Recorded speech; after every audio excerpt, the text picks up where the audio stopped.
Ti si u oku moja suza, moj kraj i moj početak, i predstava bez aplauza za vrlo kratak užitak.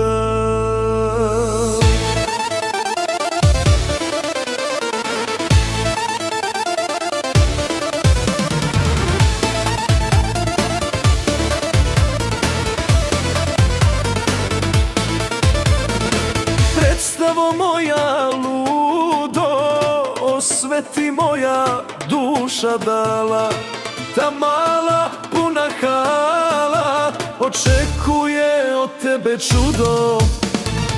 Za tako malo užitka odigraj ti još jednu igru i za nadu novog početka predaj se gladnom tigru.